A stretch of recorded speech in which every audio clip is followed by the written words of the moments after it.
नमस्कार। चलिए आज एक ऐसी डरावनी कहानी की परतों को खोलते हैं जो बदला, धोखा और काले जादू के धागों से बुनी है। ये कहानी है वधू की, जहां एक शादी की रात सुहाग रात नहीं बल्कि कयामत की रात बन जाती है। कहानी की शुरुआत ही एक ऐसी चेतावनी से होती है जो रोंगटे खड़े कर दे। नई नवेली दुल्हन प्रेरणा जब घर आती है तो उसकी सास उससे कहती है, यहां पर किसी की शादी की रात अमावस की रात से कम नहीं होती। यह सिर्फ कोई कहावत नहीं थी, बल्कि आने वाले तूफान का पहला इशारा था। तो होता यह है कि शादी की रात है, सब कुछ बिल्कुल ठीक चल रहा है, लेकिन तभी प्रेरणा से एक बहुत ही अजीब रस्म पूरी करने के लिए कहा जाता है। उसे गांव के बाहर चौखट पर जाकर अपने पितरों यानी कि पूर्वजों को भोग लगाना था। अब ये जो रस्म थी ना, इसके 3 बहुत जरूरी हिस्से थे। पहला, पितरों को याद करना, उनका आवाहन करना। दूसरा, आरती की थाली से उन्हें भोग चढ़ाना। और तीसरा, जो सबसे जरूरी था, उस पवित्र दिए का जलते रहना। लेकिन यहीं पर सब गड़बड़ हो जाता है। जैसे ही रस्म पूरी होने वाली होती है, थाली में जलता हुआ दिया अचानक से बुझ जाता है। लेकिन यहां एक ट्विस्ट है। वो दिया अपने आप नहीं बुझा था। असल में काले कपड़ों में छिपे एक साये ने जानबूझकर पास के घर का दिया बुझाया, और ठीक उसी पल आरती की थाली का दिया भी एक अजीब तरह से बुझ गया। ये कोई अपशगुन नहीं था, ये एक सोची समझी साजिश की पहली चाल थी। और जैसे ही वो रस्म अधूरी रहती है, घर का पूरा माहौल एक पल में बदल जाता है। नई दुल्हन प्रेरणा बिल्कुल चुप हो जाती है, पत्थर की मूरत की तरह। वो किसी की बात का कोई जवाब नहीं देती। ऐसा लग रहा था मानो वो वहां है ही नहीं।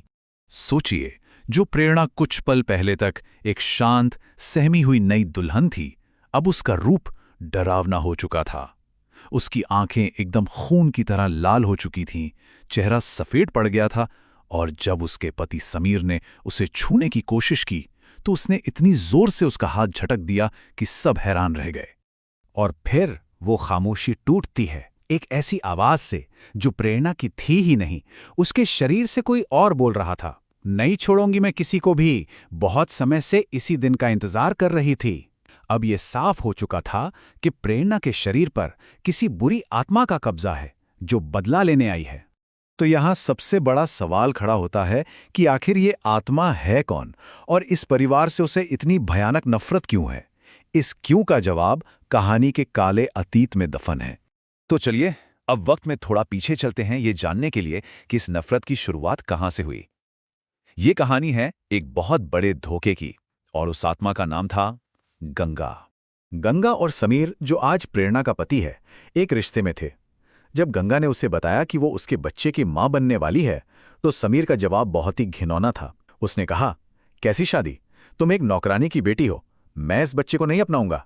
क्या पता किसका पाप अपने पेट में लेकर घूम रही हो। जब गंगा ने धमकी दी कि वो ये सच पूरे गांव को बता देगी, तो परिवार ने अपनी झूठी इज्जत को बचाने के लिए एक ऐसा खौफनाक फैसला किया जिसकी कोई माफी नहीं हो सकती।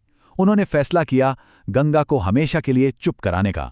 ये कोई गुस्से में किया गया काम नहीं था। नहीं, ये एक पूरी सोची समझी बेरहम हत्या थी। पहले तो गंगा को चुप कराने के लिए समीर ने उससे झूठी शादी कर ली। फिर जब वो 8 महीने की गर्भवती थी, तो सास ने उसे सीढ़ियों से धक्का दे दिया, और जो कसर बाकी थी वो समीर और उसके पिता ने मिलकर बेरहमी से उसकी जान लेकर पूरी कर दी। लेकिन वो एक बात भूल गए थे, गंगा की मां रेखा। जब रेखा को अपनी बेटी की हत्या का सच पता चला, तो उसने बदला लेने की कसम खा ली। ये एक मां के इंतकाम की वो कहानी है जिसे काले जादू ने और भी ज्यादा खौफनाक बना दिया। रेखा ने उस परिवार को अपनी इस घिनौनी हरकत का जश्न मनाते हुए अपने कानों से सुन लिया था। बस उसी दिन से उसने काले जादू की दुनिया में कदम रखा। उसने सालों तक इंतजार किया, सिर्फ सही मौके का, जो थी समीर की शादी की रात। और फिर उसने अपनी बेटी गंगा की आत्मा को बुलाकर नई दुल्हन प्रेरणा के शरीर पर कब्जा करवा दिया। और इसी साजिश के साथ हम वापस आ जाते हैं कहानी के आज में। घर के अंदर कोहराम मचा हुआ है। गंगा की आत्मा बदला लेने पर अड़ी है, और डरे हुए परिवार के पास अपनी जान बचाने का बस एक ही आखिरी रास्ता बचा है। परिवार का एक सदस्य विनोद भागकर मंदिर से लाया हुआ पवित्र सिंदूर प्रेरणा पर फेंकता है। सबको यही उम्मीद थी कि इस दैवीय शक्ति से इस बुरी आत्मा का खात्मा हो जाएगा और सब पहले जैसा ठीक हो जाएगा। लेकिन जो हुआ उसने उनकी आखिरी उम्मीद भी तोड़ दी। उस पवित्र सिंदूर का गंगा की आत्मा पर कोई असर नहीं हुआ, बल्कि वो और जोर जोर से हंसने लगी, एक ऐसी भयानक हंसी जो कह रही थी कि अब तुम्हें कोई नहीं बचा सकता। अब सवाल यह है कि ऐसा कैसे हो सकता है? मतलब मंदिर का पवित्र सिंदूर, जिसे बुरी शक्तियों के खिलाफ सबसे बड़ा हथियार माना जाता है, वो बेअसर कैसे हो गया? इसका जवाब कहानी के सबसे बड़े ट्विस्ट में छिपा है। जवाब सीधा सा है, क्योंकि वो सिंदूर असली था ही नहीं। ये रेखा की साजिश का आखिरी और सबसे खतरनाक दाव था। उसने भेस बदला, विनोद से टकराने का नाटक किया और पलक झपकते ही असली सिंदूर को नकली सिंदूर से बदल दिया। अब बचने का कोई रास्ता नहीं था। परिवार की आखिरी ढाल भी टूट चुकी थी। गंगा की आत्मा को रोकने वाला अब कोई नहीं था।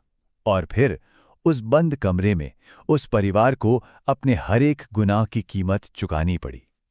उनका बदला पूरा हुआ और उस परिवार को अपने कर्मों का फल मिला। कहानी तो यहाँ खत्म हो जाती है, लेकिन अपने पीछे एक बड़ा सवाल छोड़ जाती है। जो हुआ, क्या उसे इंसाफ कहा जा सकता है, या वो सिर्फ एक माँ का खौफनाक बदला था? इसका जवाब शायद उतना ही धुंधला है जितना अच्छाई और बुराई के बीच की वो पतली सी लकीर।